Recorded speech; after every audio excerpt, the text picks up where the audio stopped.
NCERT class 10 maths हमारा chapter है, chapter number 5 arithmetic progressions, और उसमें ये हमारी आखिरी क्लास है।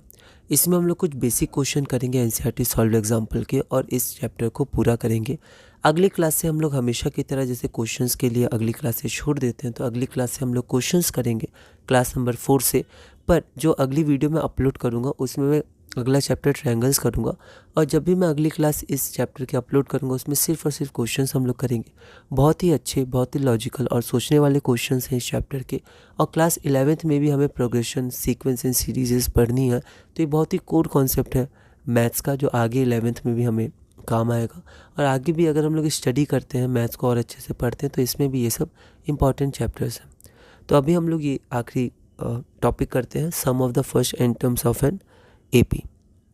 क्वेश्चन नंबर 19 हमारे पास है, write the expression for the sum of n terms of an AP in the terms of first term और कॉमन डिफरेंस D। इसके टर्म्स में सम ऑफ एन टर्म्स क्या होते हैं, और फर्स्ट टर्म और लास्ट टर्म जिसको हम लोग AN या L से रिप्रेजेंट करते हैं, उसके टर्म में sum of first n terms क्या होते हैं। तो the sum of n terms या फर्स्ट एन टर्म्स भी इसको लिखा जाता है, कैपिटल S से डिनोट किया जाता है।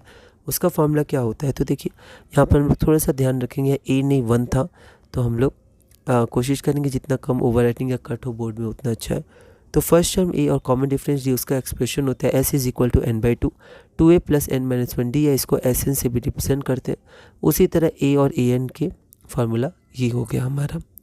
नोट में देखते हैं, the formula for the sum of first n terms involve 4 quantities. तो इसमें देखिए 4 क्वांटिटीज़ है, एक S या Sn है, N है, A है और D है, सॉरी ये हमारे पास D है। तो इन चारों में से कोई भी अगर हमें 3 क्वांटिटीज़ पता है, तो हम लोग उस इक्वेशन से हम लोग चौथी क्वांटिटी निकाल सकते हैं।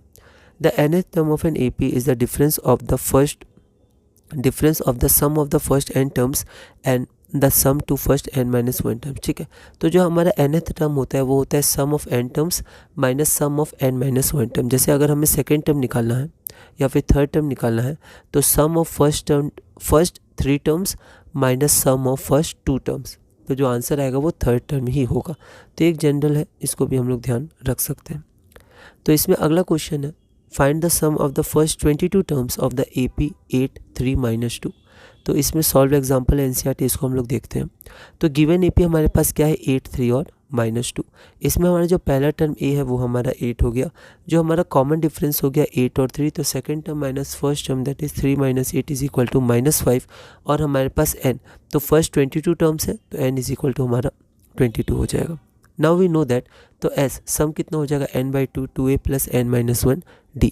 तो n की वैल्यू हमारे पास क्या है, तो n की वैल्यू 22 है, तो 22/2 plus 2a plus n-1 D। तो 2 टाइम्स a की वैल्यू 8 है, तो 2 टाइम्स 8 प्लस n-1 D की वैल्यू हमारे पास क्या है, -5 है, n की वैल्यू 22 है। हमने इसको पुट किया, बहुत ध्यान से हम लोग सॉल्व करेंगे, तो आंसर आ जाएगा माइनस में आएगा -979। So the sum of the first 22 terms is of the AP is -979।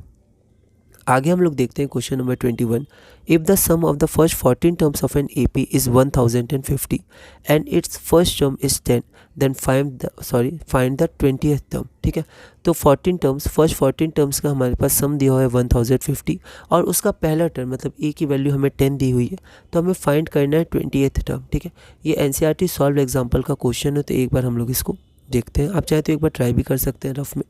तो sum of the first 14 terms 1050 हो गया 1050। यहाँ पर थोड़ा क्लियर रखेंगे वरना ओवर राइटिंग हो जाएगी। ठीक है, तो ध्यान रखेंगे हम लोग। तो SN, तो N 14 टर्म्स है, तो S14 इज इक्वल टू 1050। ठीक है, यहाँ पर A हमारा फर्स्ट टर्म है जिसकी वैल्यू मैंने यहाँ पर 10 लिख दी है, और N 14 टर्म्स है, तो N की वैल्यू 14 हो जाएगी। अब यहाँ पर आप ध्यान दीजिएगा, SN पता है हमें, N पता है, और हमारे पास A पता है, तो हम लोग कॉमन डिफरेंस निकाल सकते हैं जो हमें निकालना है, क्योंकि 20th टर्म हो जाएगी A plus 19D A plus n-1 D से, तो D की वैल्यू भी चाहिए, तो पहले हम लोग यहाँ से D निकाल लेंगे। तो यहाँ से अगर हम लोग देखें तो SN, N की वैल्यू 14, तो S14 is equal to 14/2 2a plus 14 - 1 D। यहाँ पर हम लोग A की वैल्यू भी डायरेक्ट पुट कर सकते थे, पर मैंने यहाँ आगे कर दिया, कोई दिक्कत नहीं है, पहले भी कर सकते थे। तो S14 हमारे पास क्या है, 1050। ठीक है, उसके बाद हमारे पास 14/2 7 हो गया। A की वैल्यू हमारे पास 10 है, तो 2 times 10 plus 13D 14 - 1 is equal to 13। तो अब हम लोग यहाँ पर सॉल्व करेंगे, तो यहाँ पर हमारे पास D की वैल्यू कितनी आ जाएगी, 10 आ जाएगी। अब 20th टर्म क्या होता है, तो a plus n minus 1d that is a plus 20 minus 1d that is a plus 19d। तो यहाँ पर मैंने डायरेक्ट कर दिया, 19 लिख दिया और यहाँ d की वैल्यू भी लिख दी है। तो 10 plus 19 into 10 that is 200। So our 20th term is 200। अगला क्वेश्चन हमारे पास है क्वेश्चन नंबर 22। ये हमारा लास्ट क्वेश्चन होगा। Find the sum of the first 1000 positive integers NCERT solve example. एक बार आप ट्राई करिए। हम लोग आगे बढ़ते हैं। तो यहाँ पर हमें क्या चाहिए, 1000 पॉजिटिव इंटीजर्स, मतलब 1 से शुरू हो गया, पॉजिटिव इंटीजर 1 से शुरू होता है, तो 1 2 3 4 ऐसे करते करते हमें 1000 तक जाना है। अब ये ए पी है, ठीक है, तो हम लोग पहले बता देंगे ये ए पी है, तो फॉर्मूला लगाएंगे A1 है। ए पी क्यों है, क्योंकि हम लोग कोई भी दो टर्म ले 2 1 इसका डिफरेंस 1 आएगा, फिर ले ले 3 और 4 4 माइनस 3 3 2 ले ले 3 माइनस 2, हमेशा 1 आ रहा है, ठीक है। तो हमें थोड़ा सा रिप्रेजेंट किया, आप चाहें तो इसको मॉडिफाई कर सकते हैं या फिर आप आगे भी बढ़ सकते हैं, ठीक है। एनसीईआरटी में ऐसे शो नहीं किया गया, तो आप देख सकते हैं आपको कैसे इसको लिखना है, कैसे मॉडिफाई करना है। तो sum of the first 1000 positive integers हमारा ये हो गया। अब यहाँ पर हम क्या करेंगे कि हम लोग वो फॉर्मूला लगाएंगे सम ऑफ n टर्म्स का, n/2 a plus l that is first term plus last term, क्योंकि हमें फर्स्ट टर्म पता है और हमें लास्ट टर्म पता है, ठीक है। पहला फॉर्मूला लगाते हो तो उसमें हमें n की ज़रूरत होती, ठीक है, लेकिन यहाँ पर फर्स्ट टर्म लास्ट टर्म पता है, 1000 ज़्यादा नंबर से, तो हम डायरेक्ट सेकंड फॉर्मूला यूज़ कर सकते हैं। तो लास्ट टर्म को हमने l माना, वो हमारे पास 1000 हो गया। तो we know that Sn is equal to n/2 a plus l, l is equal to last term, तो S 1000, n क्या है 1000 टर्म हमारे पास है, ठीक है। तो फर्स्ट 1000 है, तो यहाँ पर 1000 टर्म हो गया, तो n की वैल्यू यहाँ डायरेक्ट भी 1000 आ गई। तो हम लोग पहला फॉर्मूला भी यूज़ कर सकते थे, है ना, बहुत ज़्यादा हार्ड नहीं होता। पर जनरली कई बार हमें n की डायरेक्ट वैल्यूज़ नहीं पता होती है, ठीक है, कि कितने टर्म्स हैं, पर लास्ट टर्म पता हो तो हम लोग ये यूज़ कर सकते हैं, ठीक है। तो यहाँ पर S 1000 हमारे पास हो गया n/2, तो n हमारे पास 1000 हो गया, तो n/2 a प्लस l, ठीक है। तो 1 प्लस 1000, तो 1000 इंटू 1000 1/2। अच्छा एक बात और, यहाँ भी हमें n की वैल्यू तो पता होनी ही चाहिए, ठीक है।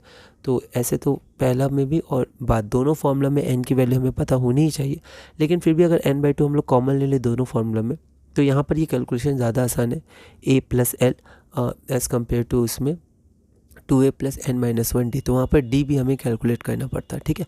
तो n की जगह d से थोड़ा फ़र्क आ रहा है और कैलकुलेशन से थोड़ा फ़र्क आ रहा है दोनों फार्मूलाज में।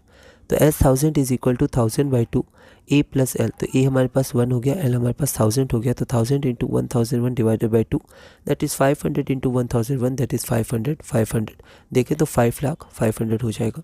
सो the sum of the first 1000 positive integers is 5,500, ठीक है, सॉरी 5,00,500, है ना। तो इसी के साथ हमारा ये चैप्टर पूरा होता है। अब अगली क्लास जब भी मैं अपलोड करूँगा तो उसमें हम लोग सिर्फ और सिर्फ क्वेश्चंस देखेंगे, बहुत अच्छे क्वेश्चंस इसके हैं, लॉजिकल क्वेश्चंस हैं। तो एनसीईआरटी एग्जाम्पलर, एनसीईआरटी एक्सरसाइजेज और प्रीवियस ईयर्स, ये सब हम देखने की कोशिश करेंगे। प्रीवियस ईयर्स के लिए तो मैं एक अलग से प्लेलिस्ट बनाऊंगा जिसमें सिर्फ प्रीवियस ईयर्स के हम लोग क्वेश्चंस देखेंगे। इसमें हम लोग जनरली क्वेश्चंस देखेंगे, जो ये सीरीज़ चल रही है उसमें हम लोग जनरली क्वेश्चन देखेंगे एनसीईआरटी के और एनसीईआरटी एग्जाम्पलर के। तो इस वीडियो में हमने क्लास नंबर 3 पूरी की और क्वेश्चन नंबर 21 तक पूरा किया। फिर हम लोग अब अगली क्लास से तो क्वेश्चन नंबर 22 तक पूरा किया। अगली क्लास से हम लोग अगला चैप्टर ट्रायंगल शुरू करेंगे और धीरे धीरे मैं इसके क्वेश्चंस भी समय के साथ अपलोड करता रहूँगा। और इसी तरह हम लोग अपने क्लास 10 मैथ्स CBSE NCERT में आगे बढ़ेंगे।